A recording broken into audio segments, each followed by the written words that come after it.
സൂക്ഷ്മമായി മനസ്സിലാക്കേണ്ട ഈ ഭാഗം വളരെ ശ്രദ്ധയോടുകൂടി കൈകാര്യം ചെയ്യേണ്ടതാണെന്നും എന്താണ് conditions service of aided schools എന്ന് മനസ്സിലാക്കേണ്ടതും വളരെ അത്യാവശ്യമാണ്. അപ്പോൾ ഇത് നമുക്ക് അണികൾക്ക് പറഞ്ഞ് കൊടുത്ത് അവരെയും ബോധ്യപ്പെടുത്തിയെടുക്കേണ്ട ഒരു വിഷയമാണ്. അപ്പോൾ ഇത് നമ്മുടെ നിയമനം, അംഗീകാരം, അങ്ങനെ തുടങ്ങിയ എല്ലാ വിഷയങ്ങളും കൈകാര്യം ചെയ്യപ്പെടുന്ന ഒരു പാർട്ടാണ്. അപ്പോൾ ഇവിടെ ഞാൻ ഒരു ആമുഖം എന്ന നിലയിൽ മാത്രം പറഞ്ഞുകൊണ്ട് എനിക്കിന്ന് അലോട്ട് ചെയ്ത വിഷയത്തിലേക്ക് കടക്കാം. അപ്പം നമ്മുടെ KER Kerala education act and rules നിലവിൽ വന്നത് 19/2/59 അംഗീകാരം വന്നത്. Gazette date 27/5/59. അപ്പോൾ KERന് 3 ഭാഗങ്ങളാണ്. Part 1, 2, 3, 39 sections.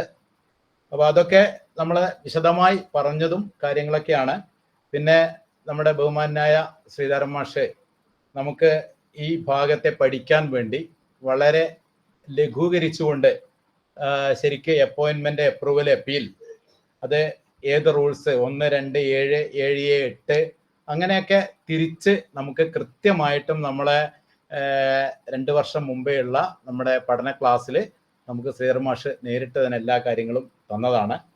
പിന്നെ റിവിഷൻ പെറ്റീഷൻസിനെ പറ്റിയും പ്രൊട്ടക്ഷൻ, പിന്നെ ഇൻക്രിമെന്റ്, പ്രൊബേഷൻ, ട്രാൻസ്ഫർ, പിന്നെ ഇന്റർ മാനേജ്മെന്റ് ട്രാൻസ്ഫർ, പിന്നെ ജോയിന്റ് റിപ്പോർട്ട്, അങ്ങനെ ഫോറിൻ സർവീസ്, എല്ലാ കാര്യങ്ങളും പിന്നെ ഓരോ റൂൾ ബേസ് ആക്കിയിട്ട് നമുക്ക് സബ് ടോപ്പിക്കുകളായിട്ട് തന്നിട്ടുണ്ട്. അപ്പൊ അതിലെ ഒരു സബ് ടോപ്പിക്കായ പിന്നെ പ്രൊമോഷൻ ഓഫ് ടീച്ചേഴ്സ്, പിന്നെ HM പ്രൊമോഷൻ, ഈ 2 ടോപ്പിക്ക് മാത്രമാണ് നമ്മൾ ഇന്നിവിടെ ചർച്ച ചെയ്യുന്നത്. അപ്പോൾ promotion of teachers base, promotion എങ്ങനെ, ടീച്ചേഴ്സിന്റെ പ്രൊമോഷൻ എങ്ങനെ ആയിരിക്കണം, എന്തൊക്കെയാണ് അതിൻ്റെ അടിസ്ഥാനം, ഏതൊക്കെ ചട്ടങ്ങളാണ് ഇതിന് ബാധകം എന്നുള്ളതാണ് നമുക്ക് പ്രത്യേകിച്ചും പറയാനുള്ളത്. അപ്പോൾ മറ്റുള്ള കാര്യങ്ങളൊക്കെ ഒരു കണക്ട് ചെയ്ത് വരുമ്പോൾ മാത്രമേ നമുക്ക് സത്യത്തിൽ ഈ പ്രൊമോഷൻ ഓഫ് ടീച്ചേഴ്സിന്റെ കാര്യങ്ങളിലേക്ക് എത്തിപ്പെടുമ്പോൾ ഒരു കണക്ഷൻ ഉള്ളൂ. അതുകൊണ്ട് മാത്രം ഒന്ന് വെറുതെ ഒന്ന് ഓടിച്ചു പറഞ്ഞെന്ന് മാത്രം. സർവീസ് ബുക്കിന്റെ കാര്യങ്ങളും സീനിയോറിറ്റിയും ഒക്കെ, സീനിയോറിറ്റിയാണ് ഇതിന്റെ മറ്റൊരു പ്രധാന ഘടകം. സീനിയോറിറ്റിനെ അനുസരിച്ചാണ് നമ്മുടെ പ്രൊമോഷൻ വരുന്നത്. അപ്പോൾ അതുകൊണ്ട് സീനിയോറിറ്റി ഒക്കെ പറഞ്ഞതിന് ശേഷമാണ് വിശദീകരിക്കുന്നതെങ്കിൽ അത് പറയാൻ എളുപ്പമുണ്ട്. പക്ഷേ നമ്മുടെ സീനിയോറിറ്റി റൂൾ ചട്ടം 34 മുതൽ 40 വരെയൊക്കെ സീനിയോറിറ്റി ബേസ് ചെയ്ത് പറയുന്നുണ്ട്. അപ്പോൾ ഇവിടെ നമ്മൾ അതിനെയൊക്കെ ബേസ് ചെയ്തിട്ടുള്ള പ്രൊമോഷനിലേക്കാണ് പോകുന്നത്.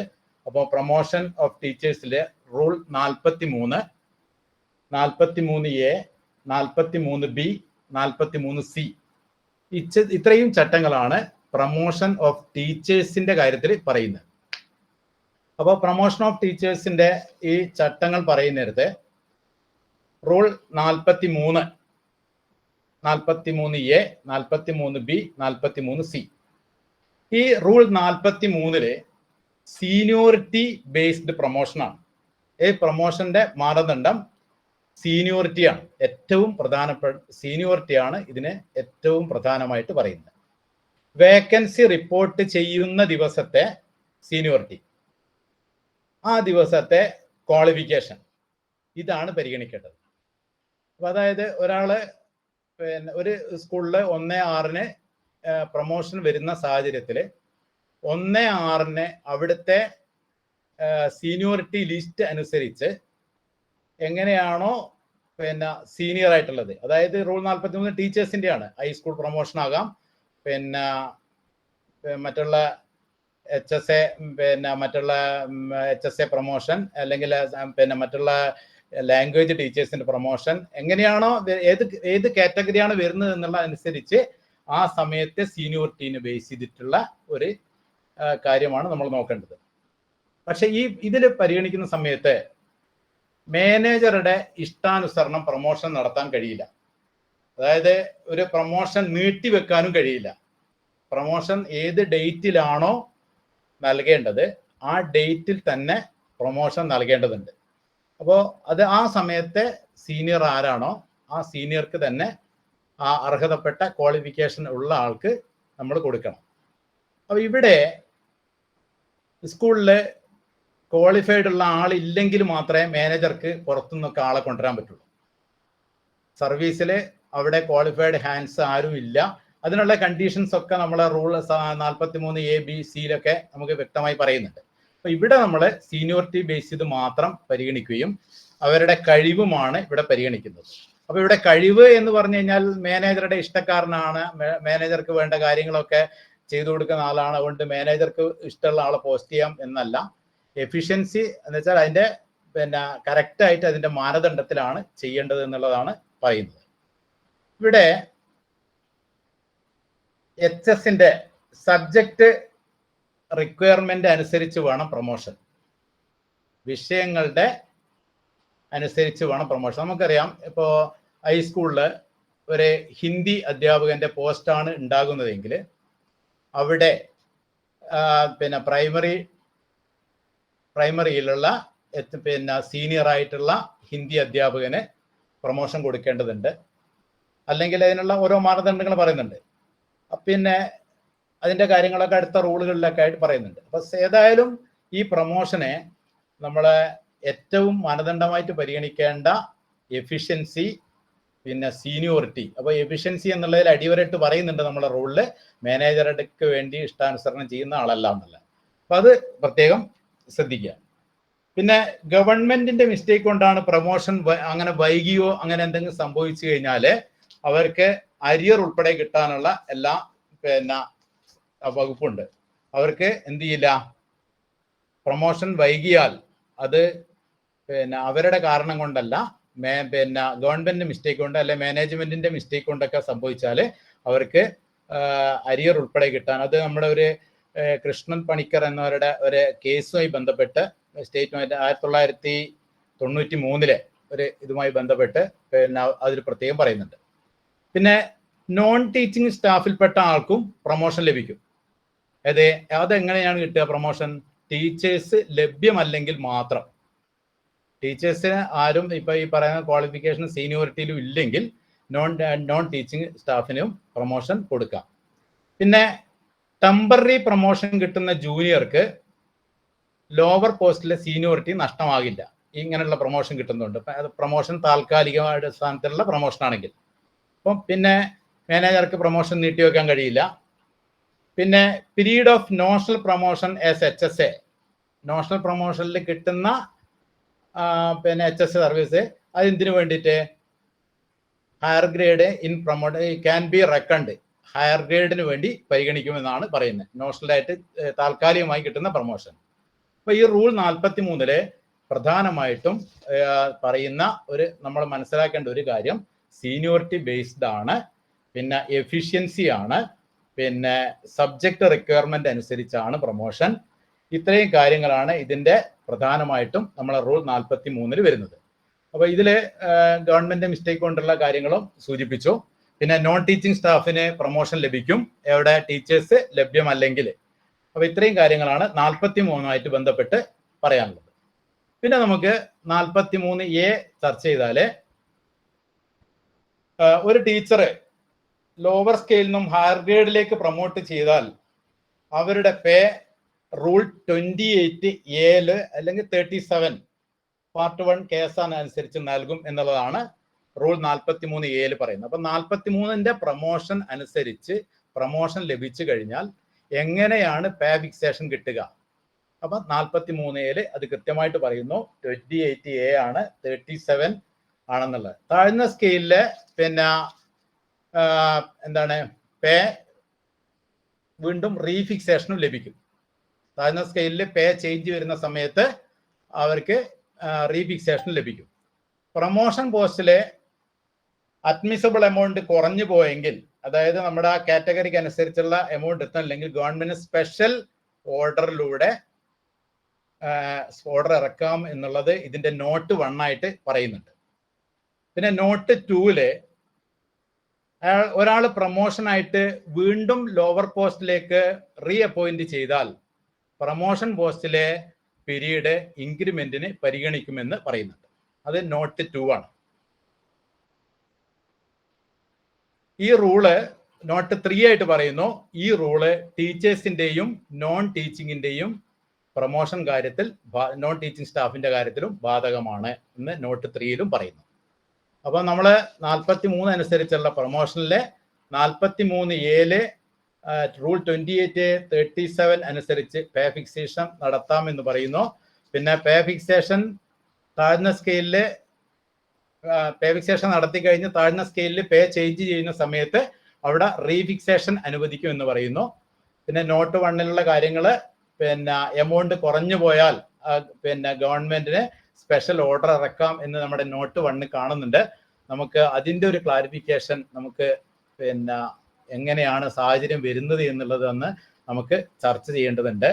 പിന്നെ ഒരാൾ പ്രൊമോഷനായിട്ട് വീണ്ടും ലോവർ പോസ്റ്റിലേക്ക് റീഅപ്പോയിന്റ് ചെയ്താൽ പ്രൊമോഷൻ പോസ്റ്റിലെ പീരീഡ് ഇൻക്രിമെന്റിന് പരിഗണിക്കും. അത് നോട്ട് 2 ആണ്.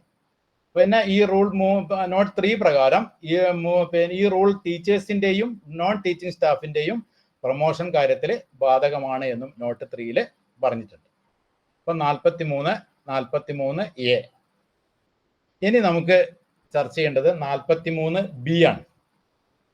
അത് HSA പ്രൊമോഷൻ ലാംഗ്വേജ് ബേസിൽ എങ്ങനെയായിരിക്കണം എന്നാണ് പറയുന്നത്.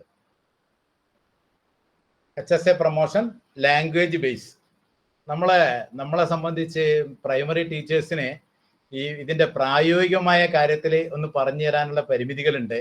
എന്തുകൊണ്ടെന്ന് വെച്ചാൽ നമ്മളെ ജീവിതഗന്ധിയായിട്ടുള്ള കാര്യങ്ങൾ ഇതിൽ വരുന്നില്ല.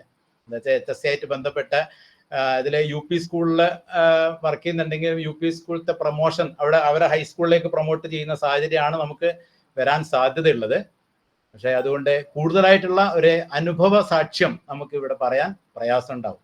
അപ്പോൾ അതുകൊണ്ട് നമുക്ക് റൂൾ 43B-ല് HSA പ്രൊമോഷൻ പറയുന്ന സമയത്ത് ഇത് തികച്ചും റൂൾ 43-നെ ബേസ് ചെയ്തുകൊണ്ടാണ്. അപ്പൊ ഈ 43-നെ ബേസ് ചെയ്ത് സീനിയോറിറ്റിക്ക് അനുസരിച്ച് കാര്യങ്ങൾ തന്നെയാണെന്ന് പറയുന്നു. പക്ഷെ ഇവിടെ ഒരു ആനുകൂല്യമുള്ളത് പ്രൊമോഷൻ എടുക്കണോ എടുക്കണ്ടയോ എന്ന് അവർക്ക് തീരുമാനിക്കാം. അതായത് ഒരു ഓപ്ഷണലാണ്. അവിടെ പ്രൊമോഷൻ വേണമോ വേണ്ടയോ എന്ന് തീരുമാനിക്കാനുള്ള ഒരു ഓപ്ഷൻ അവിടെ കൊടുത്തിട്ടുണ്ട്. അതാണ് ഈ 43B-യുടെ ഒരു പ്രത്യേകത.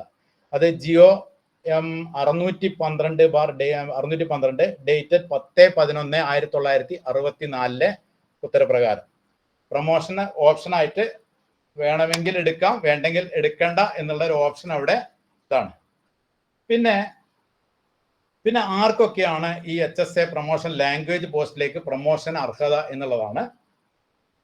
അപ്പോൾ പ്രൊമോഷൻ ഓപ്ഷൻ ആണെന്ന് പറഞ്ഞു. ഓപ്ഷൻ എടുക്കണോ എടുക്കണ്ടോ തീരുമാനിക്കാനുള്ള അധികാരം ലാംഗ്വേജ് ടീച്ചേഴ്സിനുണ്ട്.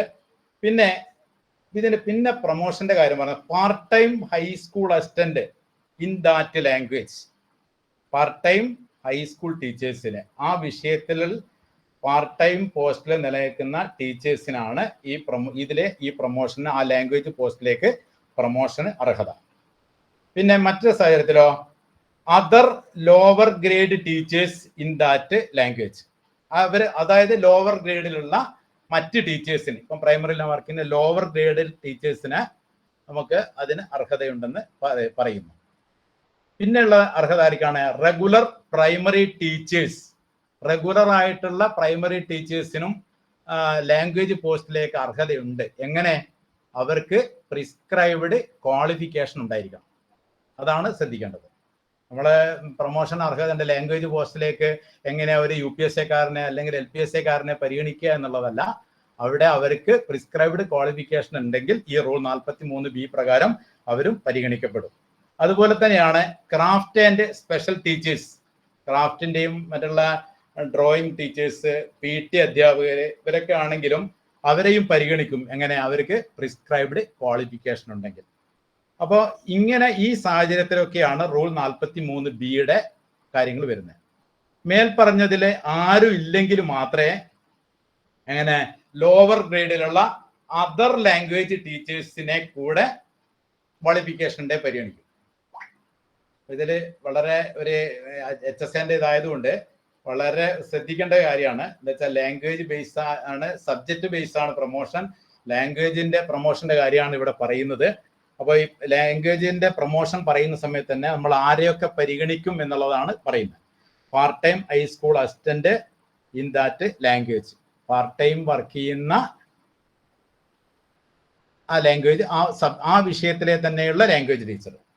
പിന്നെയോ other lower grade teacher in that language, അതിനേക്കാൾ താഴ്ന്ന തസ്തികയിൽ വർക്ക് ചെയ്യുന്ന ലാംഗ്വേജ് ടീച്ചേഴ്സ്. പിന്നെ റെഗുലർ പ്രൈമറി ടീച്ചേഴ്സ്. ഇപ്പൊ പ്രൈമറിയിൽ ഇപ്പോൾ UPSC ഒക്കെ വർക്ക് ചെയ്യുന്നവർക്ക് ഒരു ഹിന്ദി പോസ്റ്റിലേക്ക് വേണമെങ്കിൽ പ്രൊമോഷന് നേടാം. എങ്ങനെ? അവർക്ക് പ്രിസ്ക്രൈബ്ഡ് ക്വാളിഫിക്കേഷൻ ഉണ്ടെങ്കിൽ അവരെ സീനിയോറിറ്റി ബേസ് അവർ അർഹതയാണെന്നാണ് നമ്മുടെ റൂൾ 43B പറയുന്നത്. അതുപോലെ തന്നെയാണ് നമ്മുടെ ക്രാഫ്റ്റ് ആൻഡ് സ്പെഷ്യൽ ടീച്ചേഴ്സിനും അവർക്ക് പ്രിസ്ക്രൈബ്ഡ് ക്വാളിഫിക്കേഷൻ ഉണ്ടെങ്കിൽ അവർക്കും പ്രൊമോഷൻ അർഹതയുണ്ട്. അപ്പൊ ഇതൊക്കെയാണ് അതിന്റെ മാനദണ്ഡങ്ങൾ. പിന്നെ കൂടെ ഏറ്റവും ആറാമതായിട്ട് പറയുന്നുണ്ട്, ഇതിൽ മേൽപ്പറഞ്ഞതിൽ ആരും ഇല്ലെങ്കിൽ മാത്രമേ ലോവർ ഗ്രേഡിലുള്ള അതർ ലാംഗ്വേജ് ടീച്ചേഴ്സ്, അപ്പൊ അറബിയോ ഉറുദോ മറ്റ് വിഷയങ്ങൾ എടുക്കുന്ന ടീച്ചേഴ്സിനും എന്ത് ചെയ്യാം, പിന്നെ പ്രൊമോഷന് അർഹത ഈ 43B പ്രകാരം അവർക്കും പ്രൊമോഷൻ ലഭിക്കും. അപ്പോൾ ഇതൊന്നും അല്ലെങ്കിൽ മാത്രമേ മാനേജർക്ക് ഇവിടെ നിന്ന് ഒരു പുറത്തുനിന്നുള്ള ഒരു അധ്യാപകനെ കൊണ്ടുവരാൻ സാധിക്കുകയുള്ളൂ. അതാണ് ഇതിന്റെ പ്രത്യേകത. ഇത്രയും സാഹചര്യത്തിൽ അവിടെ പിന്നെ അധ്യാപകരുണ്ടെങ്കിൽ അവരെ തന്നെ പോസ്റ്റ് ചെയ്യണമെന്നും ഈ പറയുന്ന ഈ പറഞ്ഞ ക്രമം അനുസരിച്ചാണ് ഇതിന്റെ മാനദണ്ഡങ്ങൾ. അപ്പൊ ഇതൊന്നും ഇല്ലെങ്കിൽ മാത്രം ഈ പോസ്റ്റിലേക്ക്, ഒരു ലാംഗ്വേജ് പോസ്റ്റിലേക്ക് ആ സ്കൂളിൽ ഇവരാരും, അതായത് നമ്മുടെ പ്രൊമോഷൻ എടുക്കണമോ എന്നുള്ള പിന്നെ ആ പോസ്റ്റില് HSC ആയിട്ട് വേണോ വേണ്ടോ എന്ന ഓപ്ഷനുള്ള അധികാരം ആ ലാംഗ്വേജ് ടീച്ചേഴ്സ് ഉണ്ട്. അവിടെ പ്രൈമറിയിൽ വർക്ക് ചെയ്യുന്ന ടീച്ചേഴ്സിനുണ്ട്. പിന്നെ പാർട്ട് ടൈം ഹൈസ്കൂളിൽ അസിസ്റ്റന്റ് ആയിട്ട് പിന്നെ പാർട്ട് ടൈം ആയിട്ട് വർക്ക് ചെയ്യുന്നവർക്ക് ആ പോസ്റ്റിന് അർഹത രണ്ടാമതായിട്ട് കിട്ടുന്നു. മൂന്നാമതായിട്ട് കിട്ടുന്നതാണ് അതർ ലോവർ ഗ്രേഡ് ടീച്ചേഴ്സിന്. പിന്നെ നാലാമത്തെ റെഗുലർ പ്രൈമറി ടീച്ചേഴ്സിന് പ്രിസ്ക്രൈബ്ഡ് ക്വാളിഫിക്കേഷൻ നിർബന്ധമാണ്. അഞ്ചാമതായിട്ടാണ് ക്രാഫ്റ്റ് ആൻഡ് സ്പെഷ്യൽ ടീച്ചേഴ്സ് പറയുന്നത്. പിന്നെ ഈ പറഞ്ഞതിൽ ആർക്കും ലഭ്യമല്ലെങ്കിൽ ആറാമതായിട്ട് പറയുന്ന അതർ ലാംഗ്വേജ് ടീച്ചേഴ്സിനും കൂടെ അർഹതയുണ്ടെന്ന്. ഇതൊന്നും ലഭ്യമല്ലെങ്കിൽ മാത്രമാണ് നമ്മൾ പുറത്തു നിന്നൊരാളെ മാനേജറെ വെക്കാം എന്നുള്ളതാണ് റൂൾ 43B പറയുന്നത്. പിന്നെ നമുക്ക് 43C പോകാം. നമുക്ക് ഹൈസ്കൂളിന്റെ ആയതുകൊണ്ട് നമുക്ക് അത്ര ഡീറ്റെയിൽ ആയിട്ട് പോകണമെന്ന് തോന്നുന്നില്ല. Part time high school teachers in a particular language promotion സംബന്ധിച്ച കാര്യങ്ങളാണ്. പാർട്ട് ടൈം ഹൈസ്കൂൾ ടീച്ചേഴ്സിന്റെ പർട്ടിക്കുലർ ലാംഗ്വേജിലുള്ള promotion. Lower grade teachers in that language have prescribed qualification. അതാണ് 43C പറയുന്നത്. പർട്ടിക്കുലർ ലാംഗ്വേജിലേക്കുള്ള പ്രൊമോഷനെ സംബന്ധിച്ച കാര്യങ്ങൾ.